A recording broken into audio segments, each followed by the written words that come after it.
महत्वपूर्ण ऑपरेशन। महत्वपूर्ण ऑपरेशन चाहे भारत सरकार के हो या इसमें एक आध आपको राज्य सरकार के भी मिलेंगे ऑपरेशन। कौन से ऑपरेशन हाल ही में चलाए गए हैं, आइए इसको हम देखते हैं। ऑपरेशन करुणा। ऑपरेशन करुणा कहाँ चलाया गया है? तो आपको पता होगा कि करुणा किसका पर्यायवाची है? दया का। किसी को हम मारते पीटते हैं तो क्या आता है हमारे अंदर? दया आता है। तो दया और मार इससे रिलेट करके आप याद रखेंगे कि म्यांमार में ऑपरेशन करुणा कहाँ चलाया गया है? म्यांमार में चलाया गया है। क्यों चलाया गया है? तो म्यांमार में एक चक्रवात आया था जिसका नाम क्या है? मोचा चक्रवात। चक्रवात का क्या नाम है? मोचा चक्रवात। म्यांमार में मोचा चक्रवात आया था। और मोचा चक्रवात का यदि आपसे पूछेगा कि नामकरण किस देश ने किया है, तो नामकरण किया था यमन ने। मोचा चक्रवात का नामकरण यमन ने किया था। और मोचा चक्रवात ने सबसे ज्यादा किस देश को प्रभावित किया है? म्यांमार को। और भारत की तरफ से मदद किया गया है म्यांमार को किस ऑपरेशन के तहत? ऑपरेशन करुणा के तहत। उसके बाद जो है ऑपरेशन कावेरी। ऑपरेशन कावेरी किस देश में चलाया गया है? तो आप याद रखेंगे सूडान। ऑपरेशन कावेरी कहाँ चलाया गया है? सूडान में। ठीक है, सूडान में चलाया गया है ऑपरेशन कावेरी। उसके बाद देखिए ऑपरेशन दोस्त। तुर्की और सीरिया। तुर्की और सीरिया में भूकंप आया था। तुर्की और सीरिया में भूकंप आया था और भारत सरकार द्वारा मदद किया गया है इसमें ऑपरेशन दोस्त चलाकर।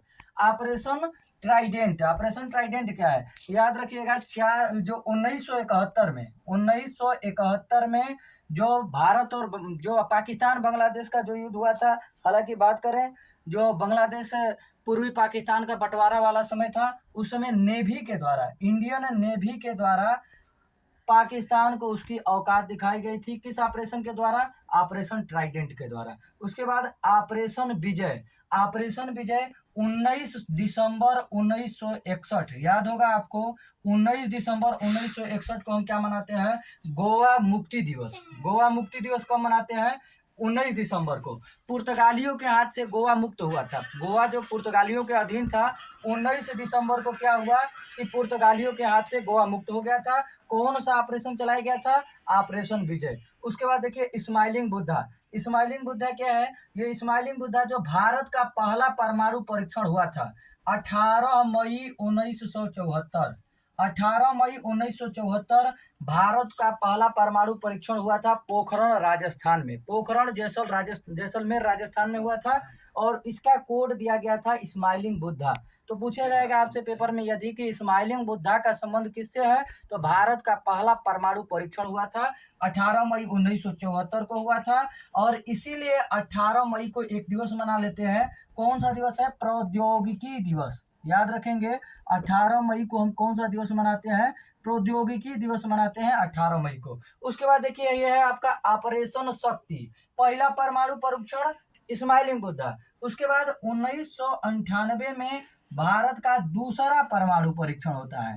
दूसरा परमाणु परीक्षण ये भी आपका पोखरण में ही होता है राजस्थान में। तो दूसरा परमाणु परीक्षण कब होता है? ये होता है आपका ऑपरेशन शक्ति के तहत 1998 में। ऑपरेशन मेघदूत।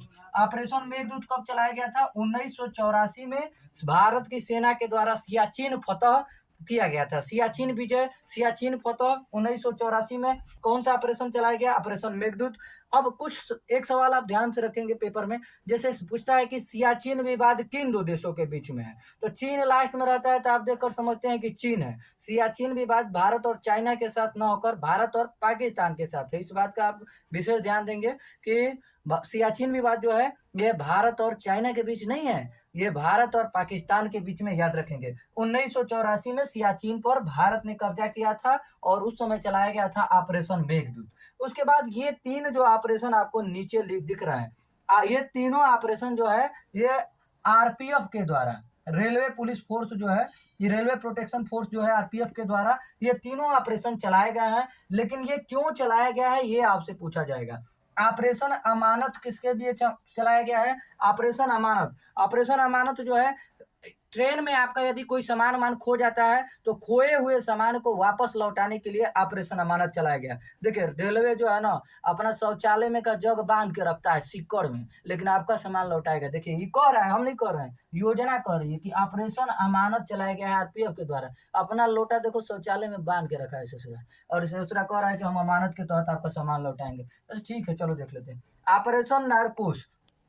ऑपरेशन नारकोस किसके लिए चलाया गया है कि जो नशीली दवाइयाँ का इसमें रेलवे में जो हो रहा है, नशीली दवाइयों का इधर उधर ड्रिल से माध्यम से जा रहा है, तो नशीली पदार्थ को रोकने के लिए ट्रेन में सुंघा उंघा के क्या कर रहे हैं, पैसा वैसा लूट ले रहे हैं। तो ये सब नशीली दवाइयों को जो लोग लेके ट्रेन में घूम रहे हैं, उसको रोकने के लिए ये शुरू किया गया है आरपीएफ के द्वारा ही, ऑपरेशन नारकोस। उसके बाद ये आप लास्ट में देख रहे हैं ऑपरेशन उपलब्ध, ये भी आरपीएफ से संबंधित है। ऑपरेशन उपलब्ध जो है टिकट की कालाबाजारी को रोकने के लिए। आज कोनो स्टेशन पे चले जाइए, आपको तत्काल टिकट मिलबे नहीं करेगा, कहाँ से कि वो जा पहले ही से दलाल बैठल है और वो खुद से लाइन लगाए हैं, पहला नंबर पे हुए हैं, सब तत्काल टिकट निकलवा के आपको पैसा अधिका अधिका लेके दे रहा है। तो इसको कम करने के लिए, इसको रोकने के लिए ऑपरेशन उपलब्ध शुरू किया गया है। किसके लिए शुरू किया गया है?